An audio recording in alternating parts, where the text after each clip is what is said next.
And most practices are in one of these two places. They're either in ghost town, where they've got tumbleweeds rolling through the halls, and this can present a lot of challenges in and of itself, or they're Grand Central, where they just can hardly get patients in, and one missed appointment is really an opportunity that someone else could have had.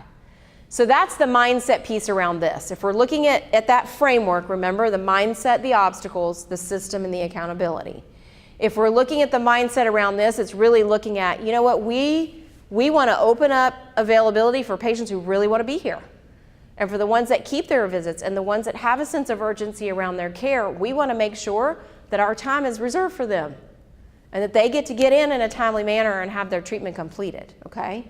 So wherever you are, there's things here that we can learn. Now, if you're looking at, the first step is to see where you are, right? Where are you with your open time right now?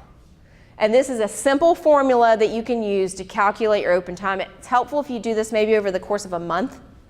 Go back and look at a month, and you can just count the number of open hours compared to the number of hours that were available for care, and then you come up with a percentage. If you're over 20% open time, then typically it's a capacity issue. So many times when we're at 24% open time, we think it's all due to cancellations and no-shows, where in reality, most of the time when the number's that high, it's because there's not enough demand for care to fill all the appointments. So there are some unfilled appointments that never had a patient scheduled there, plus some of your cancellations and no-shows. So if your numbers are really high, it's good to kind of pull this apart and see what the difference is. And some of the tools like Dental Intel can help you do some of that. So we really talk a lot about having our processes and personalization in place too. So one of the things to do when you're doing your verification phone calls is to always use your provider's name. So rather than saying, we're really looking forward to seeing you, or doctors really, or the hygienist say, Amber is really looking forward to seeing you. Right? Now all of a sudden, that patient sees Amber's face, and they really like Amber, and they don't want to disappoint Amber by not being there, okay? So that's one little trick that you can do. The other thing that we talk about is a program we call Shake the Flakes that we teach all our clients. And how many of you have electronic reminders that you use, right? Most of us are using electronic reminders now. And they're great for the patients that are good about coming to their appointments, right? They remind them. But where electronic reminders don't work is with the flakes. So the flakes are the people that have appointments and they either cancel at the last minute, or they no-show, and they just do this over and over. So first of all, you gotta have a way to identify the flakes, right? You've gotta be tracking this in your system. And then here's what we suggest, and again, this is just kind of the top line of this whole system, is you let your electronic system work, just run however it is, okay? Let it run however you have it set up. But at least 1 week out, it can actually be a little bit longer than that, you've identified the flakes and you start calling them. So you're gonna call these people. You're not gonna call Ms. Jones, who shows up with the basket of muffins every time and is always there 15 minutes early. You're not gonna call her, because she's gonna be there and she'd probably be offended if you called her, right? So you know who the folks are. So maybe that you're gonna call these people if they have confirmed their appointment and they're a flake.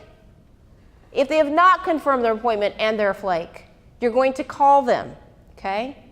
And here's what you're going to say if they answer the phone is, hey Rachel, this is Rhonda from Dr. Bowman's office, and I just wanted to verify your appointment with Amber next week. Amber's got a waiting list of patients to see her, and we really want to make sure you're going to be able to make it for this visit, right? So if they say, yes, I'll be there, great. If you could go ahead and just double check your schedule, and if there's any reason why I understand if you can't make it, just go ahead and let us know now.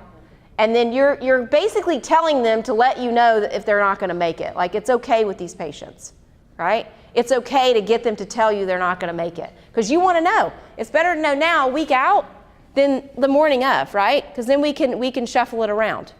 Okay? If you have to leave a message, Then you say the same thing. I'm calling to verify your appointment with Amber. It's really important that I speak to you. Actually, let me take that back. You call them and you say, I'm calling in regards to your appointment next week. It's really important that I speak to you. That's your first message, right? And then if you haven't heard from them in a day or so, you call them back again and say, I'm really concerned about your appointment next week. Please give me a call, okay? And then finally you can say, you know what, and you can put as many or a few of these as you want depending on the amount of time. You can say, it's really important that I speak to you. If I haven't heard from you by end of day today, by 5 o'clock today, I'm going to need to release your appointment with Amber next week, okay? So you've let them know, if I don't hear from you, I'm going to need to release the appointment, and then if they don't call back, you release the appointment, you scoot them to the side, and you can put somebody else there. Now, you got to have a plan for what happens if they show up.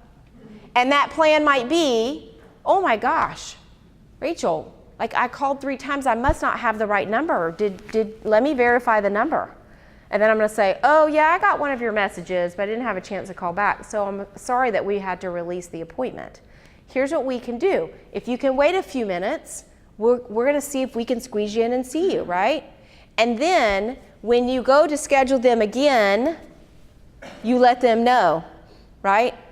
We're going to need for you to verify the appointment that week out, or we're going to need to release the appointment, or maybe you don't schedule them at all.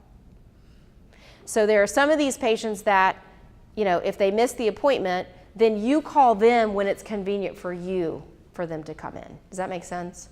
So I know this is kind of a top line, but what it comes down to is that a week out, you've got to identify the flakes, and then you've got to call them whether they have confirmed or not.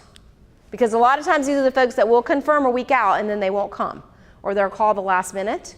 So you've got to really put them on the spot and say, I just need to know, verify that you're going to make it, you're going to be here. You know, Amber's got a waiting list, and I just want to make sure that we use these appointments for patients that really need to get in here, okay? So the piece that comes out of this too is this. This is not happening 2 days ahead. Whatever reminder system you have in place, there's got to be some request for verification or confirmation at least a week out. So that's the first thing. If you're waiting till 2 days, it's too short because you can't recover that, right? If they cancel it 2 days out, or you leave a message at 2 days out, and then you call them back the next day and then they cancel, now all of a sudden you're left holding the bag and it's the next day. So if you get anything from all of this, it is start your verification at least a week out. And even if you're running electronic reminders, call the flakes. Call the flakes, and don't be afraid to release that appointment if you don't get them, right? And then you can have kind of a heart-to-heart. I understand it's been kind of hard for you to make your visits. So how can we help you with that? Is there a better time? How about you let us know when it fits into your schedule?